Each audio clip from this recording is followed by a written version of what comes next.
What's up, guys? Welcome to Daily Dose of Reddit. This is your host, Zach, and today's subreddit is r/StoriesAboutKevin.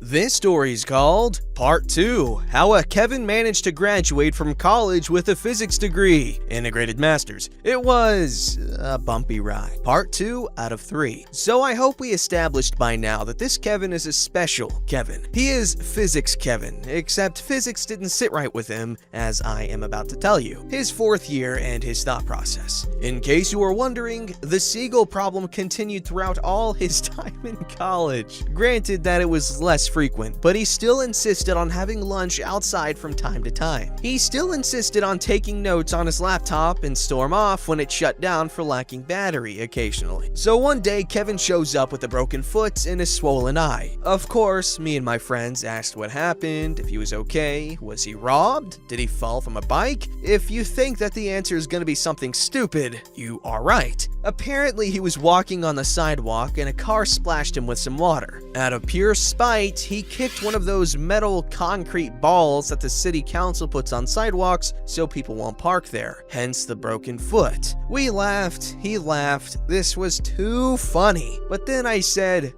but dude, how about your eye? He starts laughing even harder while we wait for him. Eventually, he catches his breath and says, well, after we kicked the ball and showed the finger to the mother flipper, I was in so much pain that I lost my balance and fell face first to the pole that held the stop sign. I crap you not. I cried from laughing. I think we all did. I'm taking his word on this one, so yeah. A sunny afternoon, we were all outside discussing some obscure math problem that a friend found in an old math book at the library. Yes, we physicists are weird. We have fun discussing math. Get over it. Suddenly, Kevin shows up. He didn't say a word, not even hello. Just kinda hanged out with us. The only thing I remember about the problem is that it was about melons. This is important. A friend of mine is sharing his opinion, and out of nowhere, Kevin shouts at him, yogurt! We all look at him and he goes, I like yogurt. We were like, okay, dude, yogurt is fine, but what does that have to do with anything? And he just shrugs. Later, I went to grab a water with a friend, and Kevin came too. My friend asked him, dude, what was the deal with the yogurt? And he says, well, you guys were talking about melons, and the melons I like the most are boobs. You know, those things you see in porn? I heard that sometimes when the guy can't, oh boy, climax, they use yogurt. So I said that I like yogurt. What's the big deal? This was the first sneak peek on how his brain works. It doesn't. It's just a string of semi-random but slightly correlated thoughts until eventually he barks out a word. I didn't even know what to tell him, to be honest, so I just went silent. I noticed that occasionally he did bark a random misplaced word into a conversation, but I thought he was just being rude on purpose or trolling. No one ever even took those words seriously. Boy, was I wrong. His 5th year in the second sneak peek, and my last with face-to-face interaction with him. I was really busy this year and didn't have much time to interact with him, but I did hear a story of how he was thrown out of a party because he was telling someone how he would hypothetically violate a girl, like step by step. Apparently, he had the process very well thought. The kicker was that they were talking about dogs or whatever. So if anyone has any idea of how his mind went from, I like puppies, to I will now explain how to violate, be my guest. Your guess is as good as mine. Now, on the finals week of the 2nd semester, my very last exams for this degree were approaching, and I lived in the library. There I was with one of my friends studying. The library was packed. We were taking a table with 8 seats because we were waiting on some younger physics students that contacted us for help. This was a normal thing because we had already passed those modules and would offer to help often, just like our older peers had offered to us in the past. After they arrived, 1 seat was left open. Sometime after that, I look at the entrance and none other than Kevin is trying to get in the library through the exit side.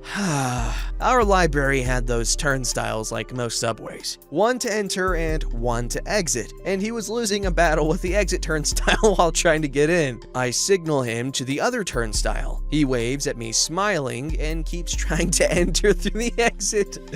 I signal again. He waves again and keeps battling it. I decide to give up. Screw it, I thought. It's not like they were not marked with enter and exit, and there is a big X and red light on the one he is trying to get in, while the other one has a big green light arrow. People were entering using the other one while he was trying to enter still. He didn't pick up that clue either. With all his commotion, eventually the library staff went there to help him and he got in. He came to our table and asked if he could sit with us. I told him, we are studying for finals. You can sit to study, nothing else. He smiled, nodded, and sat down. We all dived into our work. I could see him with my peripheral vision. He took out his laptop, his notes, and stopped, looked at the table, and then he bleats. You know, ma, like a sheep, because that is a totally normal thing to do. Everyone at our table looked at him surprised. People at the other tables looked at our table like we were all a weird bunch. No one said a word. He was just smiling. Me and my friend look at each other and ignore what just happened, and the younger folks follow our lead. He closes his computer and just sits there, looking at us. I get up and say, I'm going outside to get some fresh air. He follows me. Outside, I asked him, dude, what was that all about? You do realize that you were in a library? It's finals week. People want and need to study. His answer was, well, this. I don't know most of the people at the table, and since no one said anything, I just thought I could break the ice. Ice is cold, so I was trying to think about warm things. I remember that wool is warm, and since sheep don't speak, I had to go, ma.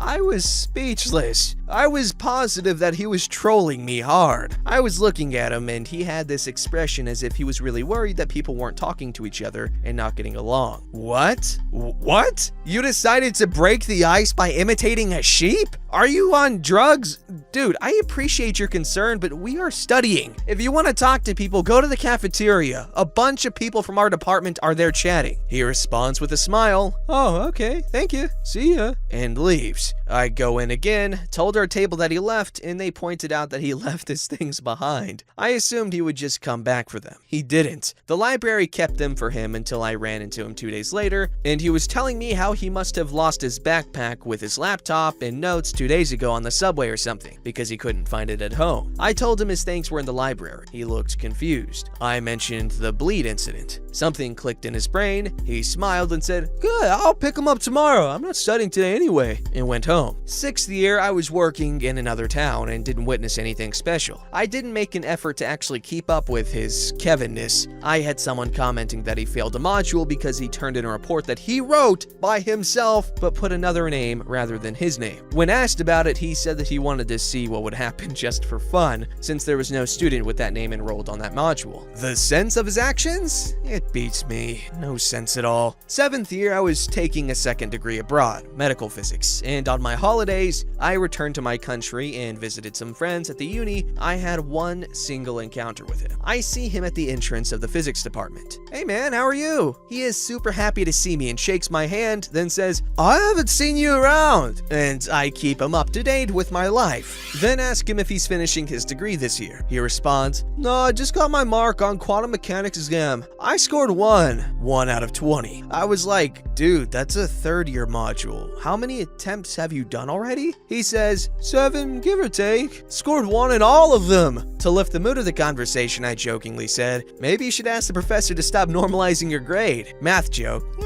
He laughs, I laugh, and I go on my way. A few weeks later, I find out that he tried to write a complaint against the professor for normalizing his grade and that it was unfair. I mean, what? Epic facepalm. To anyone who understood the joke, you can clearly see how completely, stupid he is being. I mean, the professor was not normalizing his grade. This is not even a thing. It was a joke. My joke. Okay, I'm gonna leave the grand finale to part 3. His thesis. How he illegally managed to write a thesis and got away with it even though he got caught for being stupid. But the uni was so far gone into the crap storm he created that they just wanted him out of there. Stay tuned.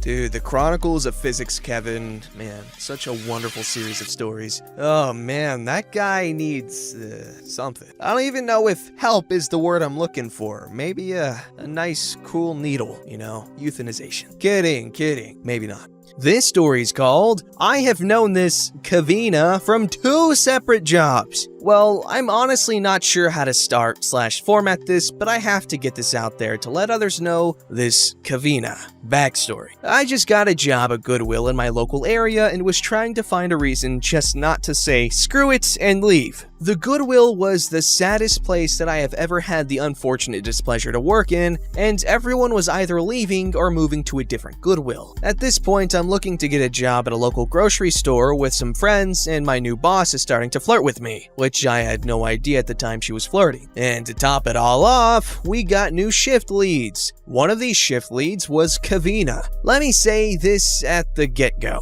No one really liked her. Kevina had no idea what she was doing half the time, and the other half, she was bad-mouthing everyone, be it bosses, coworkers, customers, and not just when they weren't there. The people she would be talking about would be right in earshot. Thankfully, I left that job and got that grocery store job, but I left a few weeks later due to not having lunch and working 40 hours a week. 7 months go by and I get a new job at local hardware store, which I'm still at and love so much. I'm nailing everything, nice, and feeling like a rock star for once. Then one day I come into work and hear, "Hey, Opie, you have a new coworker? Meet Kevina?" And this is where I learned that I met one of the biggest Kevins ever. My first encounter. So at this time, I did not know that Kevina was the same Kevina as the one I met 7 months prior. At this point, I have about a 2 or 3 week head start on her working here, so I got to help her on the few times we did work together in the early months. But soon I realized that this was the same Kevina as before, and it all went downhill from there. Here is a list of everything that I can remember. Kevina cleans everything, but she doesn't really know how to. She's sprayed glass cleaner all over her register and her keyboard. She takes an hour and 30 minutes to get 2 people through her line and had to have someone help her each time. Kevina forgets that she has to work on days she has scheduled, and when she comes in late, she blames the boss or her schedule paper that they were off or wrong. They weren't wrong. We will have 15 people being waited to be checked out in line, and she will not get on her register. Instead, she will talk to me while I was trying to get the people out of the line about R. Kelly and what he did to girls. No one wanted to hear all the details she went into with that. She would steal used store-specific coupons from the bag she was supposed to put them in. They didn't work because of how our system logs all of them, and they were deactivated. To top it off, employees don't get to use coupons. She lost over $700 in total and lost $400 in one day, and no one knows how. She buys salt and vinegar pretzels for me and then proceeds to say that she hated the dill pickle pretzels because they were too salty and vinegary. Even after I told her she got the salt and vinegar pretzels, not the dill, and showed her the receipt, she said that she didn't and that the register was lying. I had to teach her how to do everything on her register, not just once, but every time she got a new person in line. She said that no one told her how to do these things, even though I and many others have showed her multiple times in a single day. She would cuss out customers on a regular basis as they were still in line. She said she was Jewish and didn't eat anything non-kosher, but ate pig, fish, and every non-kosher thing under the sun. She said it was non-kosher because it didn't have any kosher salt. I'm still working through that one. She goes on 10 minutes, then falls asleep and has to get sent home. She leaves her everything at work, her phone, wallet, keys, etc., and we have no idea where she went. She is 40 years old and says that she is happy to see that her newborn grandkids will get to see the year 3000. She thinks that when 2099 is up, it jumps to 3000. She has wound up going to the wrong store about 3 times to start her workday. She said that she put it in her GPS and it took her to the wrong store. Mind you, she lives a mile from the job. Kevina leaves the register for 15 to 30 minutes at a time to look around the store, then tries to check herself out at her register. Mind you, people are waiting in her line. She was planning to take the week off but didn't want to fill out the form to do so. She told everyone that she was taking off, including bosses, after the schedule was already made. They told her that she couldn't, so what does she do? Calls in on those days. She said she was going to take off, then assumed that she didn't need to call anymore because we would know. Wants to be a full-time cashier but is always trying to leave early. She says that I'm the best worker they got here, so they should make me full-time, while also saying, I should be able to leave anytime I like because I do the most work here. Right now, she has taken off again and has not shown back up. She hasn't called in or anything, and we think she's finally gone. This is a short list of what she has done, and I hope she doesn't come back. even if it was a good laugh while it lasted. And yes, I know she should have been fired a long time ago, but my bosses are super nice and didn't want to fire someone, especially being so close to Christmas and all. Wherever she is, I hope that the people that have to deal with her have some better stories. There's not much to be said here other than, I don't know. Oy.